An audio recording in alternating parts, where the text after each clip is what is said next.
आणि आता पाहणार आहोत सविस्तर प्राईम टाइम। देशाचे गृहमंत्री अमित शहा हे मुंबईमध्ये येत असल्याने त्यांच्या मुंबई दौऱ्यासाठी मुंबई पोलीस सतर्क झालेले आहेत। अमित शहा यांच्या मुंबई दौऱ्यासाठी मुंबई पोलिसांनी सुरक्षेचं कारण देत अतिरिक्त पोलीस दल तैनात केलेला असून पोलीस बंदोबस्त वाढवलेला आहे। तर दुसरीकडे येणाऱ्या मुंबई महापालिकेच्या दृष्टीने एक महत्त्वपूर्ण बैठक अमित शहा यांच्या नेतृत्वामध्ये होणार असल्याची माहिती सूत्रांनी दिली आहे। तर गेल्या 25 वर्षांपासून मुंबई महापालिकेमध्ये शिवसेनेची सत्ता आहे आणि ही सत्ता काबीज करण्यासाठी यंदा भाजप विशेष मेहनत घेत आहे आणि त्याच दृष्टीने अमित शहा यांच्या मुंबई दौऱ्याच्या निमित्ताने मिशन मुंबई महापालिकेचा शुभारंभ होणार असल्याची चर्चा देखील आहे।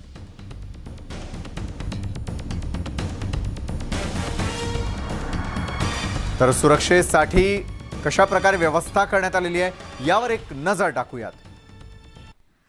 सुरक्षेसाठी सर्वात आधी मुंबई पोलीस दल तैनात असेल, त्यानंतर वाहतूक पोलीस आणि गुन्हे शाखेचे अधिकारी, त्यानंतर राज्य राखीव पोलीस दल, क्विक रिस्पॉन्स टीम, बॉम्ब शोधक आणि निकामी पथक, तर रॅपिड ॲक्शन फोर्स हे देखील सुरक्षेसाठी तैनात असतील। केंद्रीय राखीव पोलीस दलाची एक विशेष शाखा देखील त्यासाठी तैनात करण्यात आलेली आहे।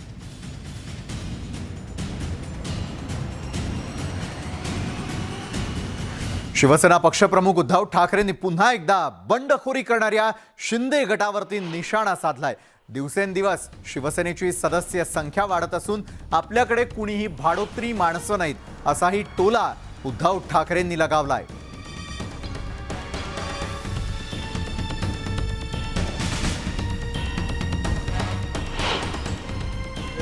आज काय कशासाठी आलात तर सदस्य पत्र आणि प्रतिज्ञापत्र एक शपथपत्र घेऊन किती 11,000 ही सुरुवात आहे।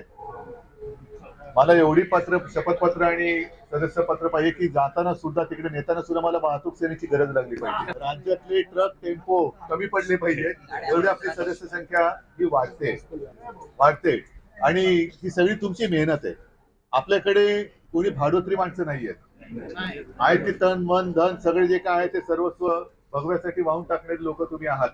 सगळा हा लढण्याचा एक काळ असतो। वाहतूक सेना म्हटल्यानंतर तुम्हाला रस्त्यावरच्या खड्ड्यांची सवय असते, खड्डे असतात तरी पण रस्ता पार करत असतो। तर हे खड्डे आहेत, हे खड्डे तर आपण पार करूच, पण जे खड्डे पडले त्या खड्ड्यांचं सुद्धा काय करायचं ते उद्या बघू आपण, ते बघू। जिद्द महत्वाची आहे, ही जिद्द फक्त निष्ठावंताकडे असू शकते, बाकी नाही कोणी अशी जोरात घोषणा किंवा एवढ्या तळमळीने कोणी दुसरं बोलू शकत नाही। मुंबई भाजप अध्यक्ष आशिष शेलार यांनी पुन्हा एकदा उद्धव ठाकरेंवरती निशाणा साधलाय। मुंबईचा विकास करायचा असं ठरवलंय, पण पब पेग आणि पार्टीवाले पेंग्विन सेनेला मुंबईमधून सगळे गुजरातला जात आहे असं ध्वनी प्रदूषण करण्याची नशात चढलेली आहे असा टोला त्यांनी ट्विटरद्वारे लगावलाय।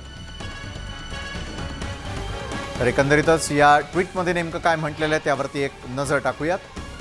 देशामधील सर्वात जुने विशेष आर्थिक क्षेत्र असलेल्या अंधेरीच्या सिप्समध्ये भारत सरकारकडून 200 कोटी खर्च करून विशेष केंद्रीकृत सुविधा उभारण्यात येत असून 5 लाख रोजगार आणि 30,000 कोटींच्या निर्यातीचं उद्दिष्ट ठेवण्यात आलेलं आहे आणि नुकतीच त्याची पायाभरणी झालेली आहे। बीकेसी मध्ये भूमिगत बुलेट ट्रेन टर्मिनस त्यावर IFSC उभं राहणार आहे आणि सोबत 7 मेट्रो धावू लागतील। देशाची आर्थिक राजधानी मुंबई आर्थिक दृष्ट्या बलवान होणार आहे आमचं ठरलंय, पण पब पेग आणि पार्टीवाल्या पेंग्विन सेनेला मुंबईमधून सगळे गुजरातला जात आहे असं ध्वनी प्रदूषण करण्याची नशाच चढलेली आहे।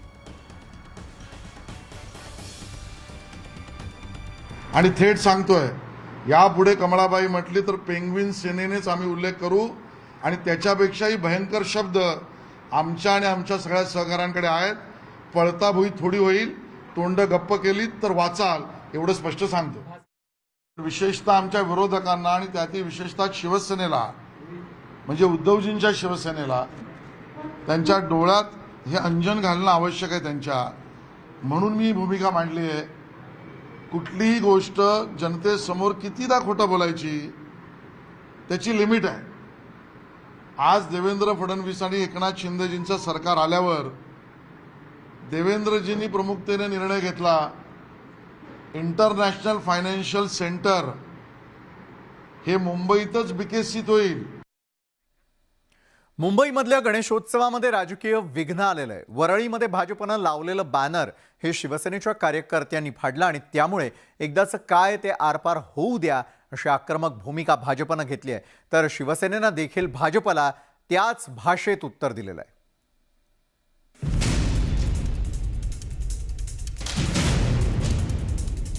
वरळीमध्ये शिवसैनिकांनी भाजपनं लावलेला बॅनर फाडून टाकला. या बॅनरच्या मधोमध असलेल्या गणपती बाप्पांचा फोटो फाटणार नाही याची काळजी मात्र शिवसैनिकांनी घेतली, पण भाजपच्या इतर नेत्यांचा बॅनर फाडण्यात आला.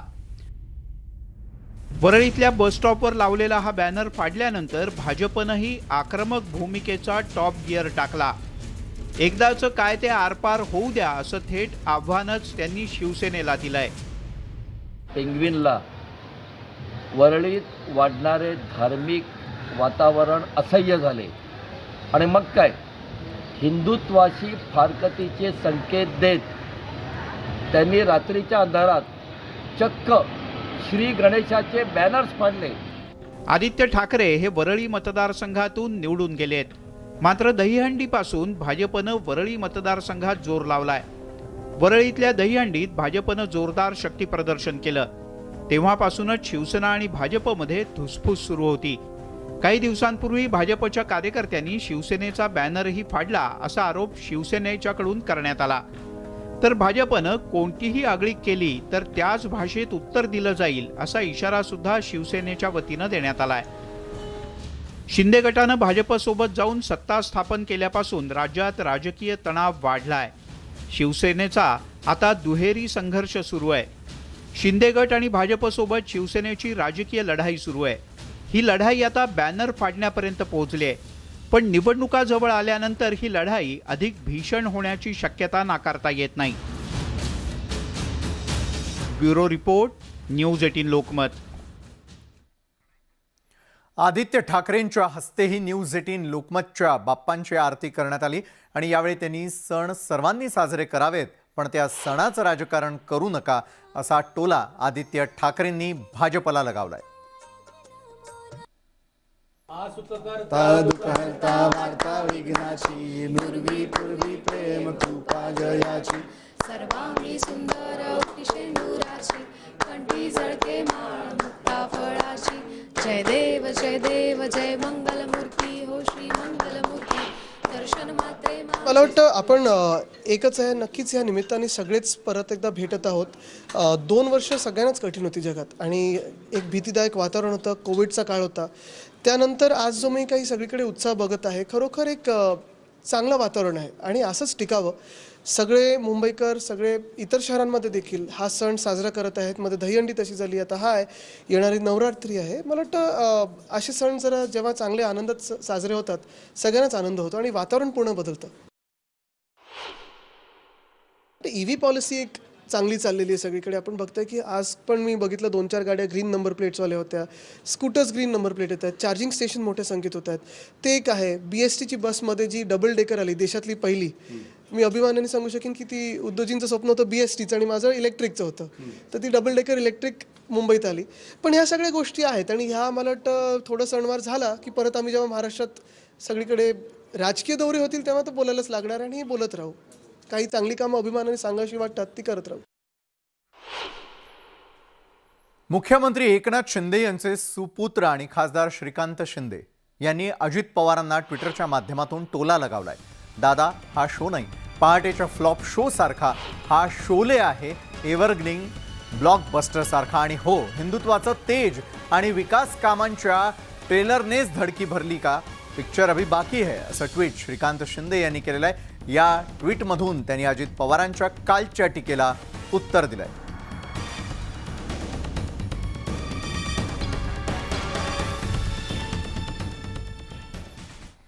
त्यानंतर वळूयात पुढच्या महत्त्वाच्या बातमीकडे. पुण्यामध्ये उड्डाण पुलाच्या उद्घाटनावरून भाजप राष्ट्रवादीमध्ये श्रेयवादाची लढाई सुरू झाली आहे.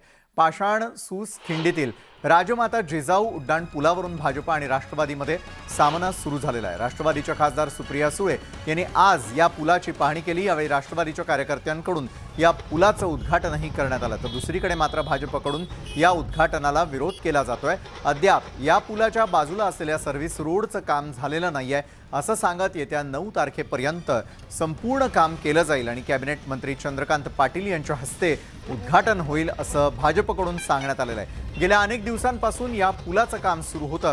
पूल लवकर सुरू करून वाहतूक सुरळीत व्हावी ही मागणी असताना या दोन्ही पक्षांमधील श्रेयवादामुळे स्थानिक नागरिकांना मात्र त्रास सहन करावा लागतोय.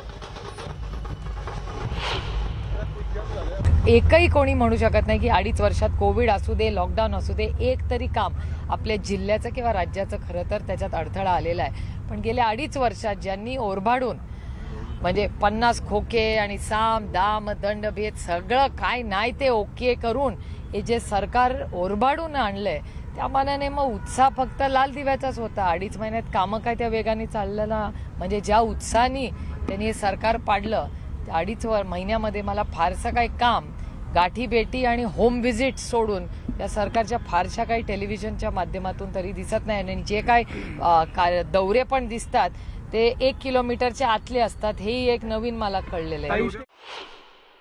स्थानिक लोक वैतागलेले नाहीये. स्थानिक लोक भाजपच्या बाजूने आहेत. स्थानिक राष्ट्रवादीचे कार्यकर्ते या ठिकाणी वैतागलेले आहेत. एवढं काम भाजपने या ठिकाणी केलेलं आहे. त्यामुळे कसं काय त्या कामाचं आपल्याला काहीतरी गालबोट लावून श्रेय लाटता येईल याचा प्रयत्न स्थानिक या ठिकाणचे राष्ट्रवादीचे पदाधिकारी, कारण त्यांचं भवितव्य येणाऱ्या काळामध्ये आधांतरी दिसत असल्यामुळेच त्यांनी राजकीय अस्थिरतेमुळे हे कृत्य केलेलं आहे याचा आम्ही निषेध करतो. ठाकरे गटामधील पदाधिकारी आमच्या शिंदे साहेबांबद्दल पातळी सोडून बोलत असतील तर चुन चुन के मारे जाएंगे असं म्हणत शिंदे गटाचे बुलढाण्याचे आमदार संजय गायकवाड यांनी पुन्हा एकदा धमकी दिली आहे. काल त्या ठिकाणी पोलीस होते म्हणून काही झालं नाही, मात्र पुढच्या वेळेला मोठा राडा होईल असा इशाराही त्यांनी ठाकरे गटाला दिलाय. वो हमारे एकनाथ शिंदे के बारे में बोलते रहते, हमारे गट के बारे में बोलते रहते, लेकिन हमारी सभ्यता ये है कि आज तक हमने जवाब नहीं दिया है. लेकिन यहाँ बुल्ढाना में जो हो रहा है कि यहाँ की उनके सेना के लोग पातड़ी छोड़कर बात करें, लेवल छोड़ के बात करें. इसके बाद आज तो राणा बहुत कम हो गया. पुलिस ने सबको रोक लिया. बाहर से बहुत सारे हमारे कार्यकर्ता वहाँ पर खड़े थे. बहुत लेट सबको इन्फॉर्मेशन मिली और उनकी तरफ से जो भाषा बोली जा रही है कि अंदर अगर हम दरवाजा बंद करते तो सबको पीटा देखते, इनको अभी पता नहीं है शिवसेना संजय गायकवाड़ और उनके कार्यकर्ते कितने पागल है. ये आगे मुँह की तरह हमारे डसने वाले कार्यकर्ता है. ये अगर खवल जाए तो किसके बाप समझते नहीं. और इसके बाद अगर इन लोगों ने कुछ भानगड़ करने का प्रयास किया तो चुन चुन के ये लोग मारे जाएंगे, चुन चुन के मारे जाएंगे, गिन गिन के मारे जाएंगे. अब की बार उन्होंने ऐसा करके दिखाना, फिर दिखाएंगे कि हम क्या चीज़ है करके. उद्योजक आणि टाटा समूहाचे माजी अध्यक्ष सायरस मिस्त्री यांचं अपघाती निधन झालेलं आहे.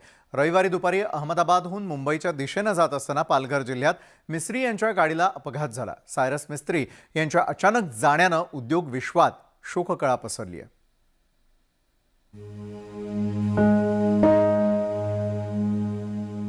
कोणे एकेकाळी टाटा उद्योग समूहाचे प्रमुख राहिलेले सायरस मिस्त्री यांच्या गाडीला भीषण अपघात झाला. या अपघातात त्यांचा मृत्यू झालाय. मिस्त्री हे त्यांच्या मर्सिडीज कारमधून प्रवास करत होते. अतिशय वेगानं जात असलेली त्यांची गाडी दुभाजकाला धडकली आणि हा अपघात झाल्याचं प्राथमिक तपासात समोर आलंय. या अपघातात सायरस मिस्त्री आणि जहांगीर दिनशा पंडोल यांचा मृत्यू झाला, तर अनायता पंडोल आणि दरियस पंडोल हे जखमी झाल्याची माहिती समोर येते. महामार्गावर असलेल्या 3 लेन अचानक 2 लेन होत असल्यानं चालकाला त्याचा अंदाजच येत नाही आणि त्यामुळेच हा अपघात झाला असावा अशी शक्यता आहे. हा पूर्णतः डिवायडरला हा डिवायडर तुमच्या समोर दिसतो त्या डिवायडरला धडकलेली ॲक्सिडेंट झालेला आहे. परंतु तपासामध्ये जे काय इन्व्हेस्टिगेशन होईल त्यामध्ये सर्व अँगलला तपास. बांधकाम व्यवसायातील नामांकित नाव म्हणून मिस्त्री यांची ओळख. सायरस मिस्त्री यांच्या नेतृत्वाखाली त्यांच्या कंपनीनं भारतात सगळ्यात उंच निवासी टॉवर बांधणं, सगळ्यात लांब रेल्वेचा पूल बांधणं आणि सगळ्यात मोठं धरण बांधणं असे अनेक विक्रम प्रस्थापित केलेत. सायरस मिस्त्री हे प्रसिद्ध उद्योगपती पालनजी शापूरजी यांचे लहान सुपुत्र. सायरस मिस्त्री यांचा जन्म 4 जुलै 1968चा. लंडन बिझनेस स्कूलमधून त्यांनी पदव्युत्तर शिक्षण घेतलं. वयाच्या 23व्या वर्षी त्यांनी पालनजी ग्रुपमध्ये काम सुरू केलं. 1994 मध्ये शापूरजी पालनजी ग्रुपचे संचालक म्हणून त्यांची नियुक्ती झाली. तर 2006 मध्ये सायरस मिस्त्री टाटा सन्सच्या संचालक मंडळात नियुक्त झाले. पुढे 2013ला सायरस यांनी टाटा समूहाच्या प्रमुख पदाची सूत्र हाती घेतली. पण रतन टाटा आणि सायरस मिस्त्री यांच्यात काही वाद झाले आणि पुढे 2016ला सायरस मिस्त्री यांना टाटा समूहाच्या प्रमुख पदावरून हटवण्यात आलं. सायरस मिस्त्री यांच्या अचानक जाण्यानं उद्योग विश्वावर शोककळा पसरली आहे. पंतप्रधान नरेंद्र मोदी यांनीही मिस्त्री यांच्या अपघाती निधनावर शोक व्यक्त केलाय. आपल्या शोकसंदेशात पंतप्रधानांनी सायरस मिस्त्री यांचं अकाली जाणं धक्कादायक आहे. भारताच्या आर्थिक पराक्रमावर विश्वास ठेवणारे ते एक आश्वासक व्यापारी होते. त्यांच्या जाण्यानं वाणिज्य आणि उद्योग जगताचं मोठं नुकसान झालंय. त्यांच्या आत्म्याला शांती लाभो अशा शब्दात आपल्या भावना व्यक्त केल्या. सायरस मिस्त्री हे अत्यंत सुस्वभावी, मृदू आणि कमीत कमी बोलणारे अशा प्रकारचे ग्रस्त होते. कुठेही कटुता येऊ नये याची खबरदारी त्यांची नेहमी असते. ते मिस्त्री कुटुंबातले अत्यंत कर्तव्यवान अशा नव्या पिढीचे प्रतिनिधी होते.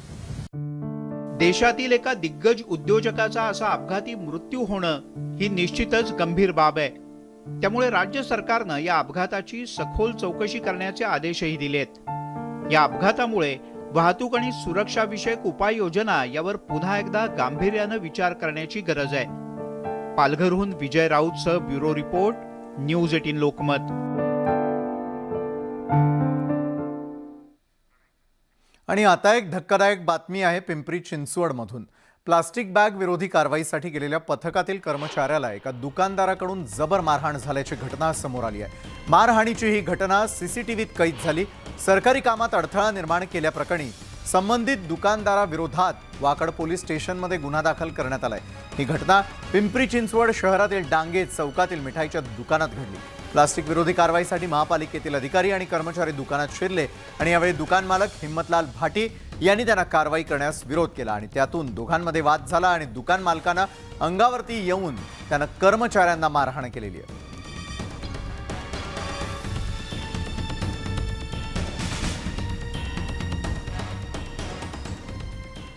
ठाण्यामधील सोनटक्के कुटुंबीय गेल्या अनेक वर्षांपासून अमेरिकेमधल्या मेरीलँडमध्ये स्थायिक झालेले आहेत. सोनटक्के यांच्या अमेरिकेतल्या घरी गणपतीची स्थापना करण्याचं हे 7वं वर्ष आहे. दरवर्षी वेगवेगळ्या प्रकारची आकर्षक अशी आरास ते करतात आणि या गणेश उत्सवात अनेक भारतीय मोठ्या उत्साहानं भाग घेत असतात. यावर्षी खंडोबाच्या मूर्तीसह देखावा तयार करण्यात आलेला आहे. गणपतीच्या समोर अनेक सांस्कृतिक कार्यक्रमांचं आयोजनही करण्यात येतं. गणपतीच्या समोर येळकोट येळकोट जय मल्हारचा गजर सुद्धा करण्यात येत असतो. हा देखावा पाहण्यासाठी अनेक भारतीय आवर्जून हजेरी लावतात.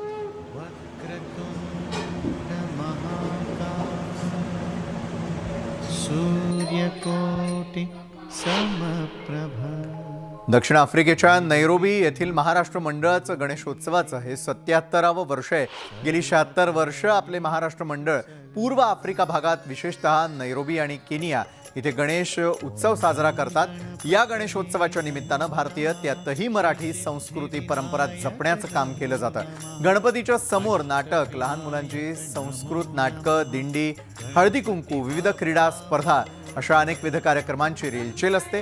नोकरी व्यवसायाच्या निमित्तानं त्या भागात स्थायिक झालेले मराठी माणसं आणि मूळचे भारतीय महाराष्ट्रीयन म्हणून एकत्र येऊन मराठी अस्मिता समृद्ध करण्याचं अभिमानास्पद कार्य करतात. यावर्षी शिवाजी महाराजांच्या जीवनावरती आधारित माहितीपर देखावा सादर करण्यात आलेला आहे.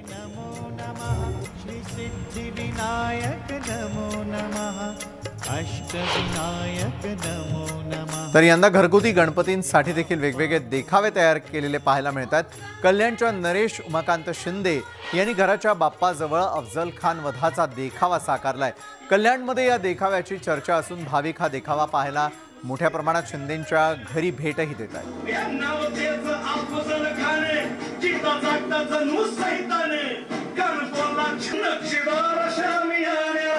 नक्षीदार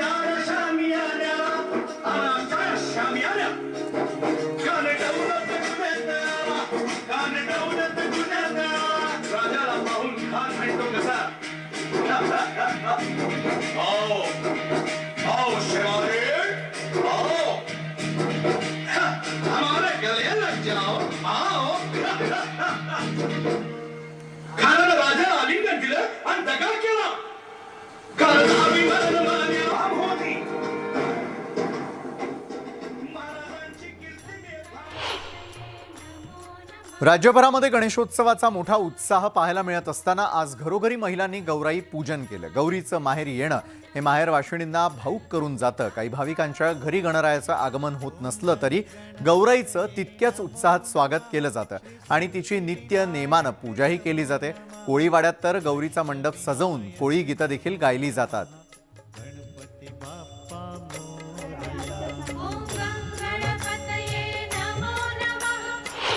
कोकणात आम्हाला नॉनव्हेज सांगितलेलं चिकन मटन, पण आमच्याकडे अन्नपूर्णा स्थापना आहे देवीची, मग ती ब्राह्मण जातीची आहे, तिला नाही चालत.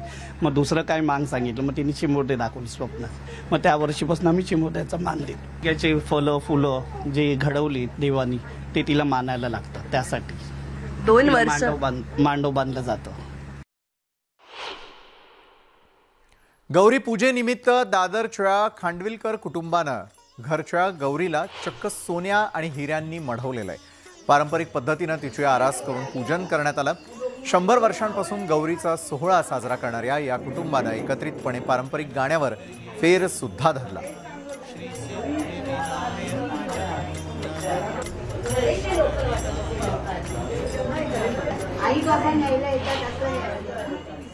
ऋण झुणत्या पाखरा जारे माझ्या माहेरा, आली गौराई अंगणी तिला लिंब लोण करा. खांडविलकर कुटुंबियांची ही गौराई आपण पाहतोय. बाप्पासोबत गौरीचं सुद्धा इतकं रूप खुलून आलेलं आहे. गौरीचे आपण दागिने पाहिले, तिला ज्या प्रकारे मढवलं गेलेलं आहे, अगदी तिच्या नाकात मोत्याची नथ आहे, कानातले आहेत, गळ्यातले मोठमोठे दागिने, तिला संपूर्णपणे दागिन्यांनी मढवलं गेलेलं आहे. नऊवारी साडी नेसवलेली आहे आणि सगळा देखावा, सगळी आरास ही घरच्या घरी केलेली आहे. खांडविलकर कुटुंब हे गेल्या 63 वर्षांपासून गौरीचं आगमन करत आहे आणि गौरीसोबतच एक तेरड्याची गौरी सुद्धा आहे जी त्यांच्याकडे तब्बल 100 वर्षांपासून आहे.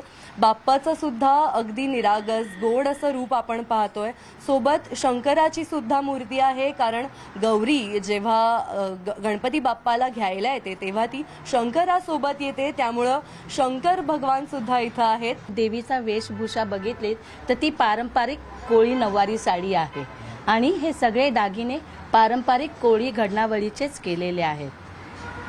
गौरीच्या डोक्यावर आपण जर पाहिलं तर तिथं फुलं, फळं आणि भाज्या सुद्धा आहेत. तर यामागचं नेमकं काय कारण आहे? सर्वप्रथम लोकमतचे आभार. आमच्या खांडविलकर कुटुंबांची गौर टीव्हीवर दिसते त्याबद्दल खूप आभार तुमचे. जसं तुम्ही म्हणालात की आम्ही ते जे वरती 5 प्रकारची फळं, 5 प्रकारची फुलं बांधली आहेत त्याला प्रभावळी म्हणतात.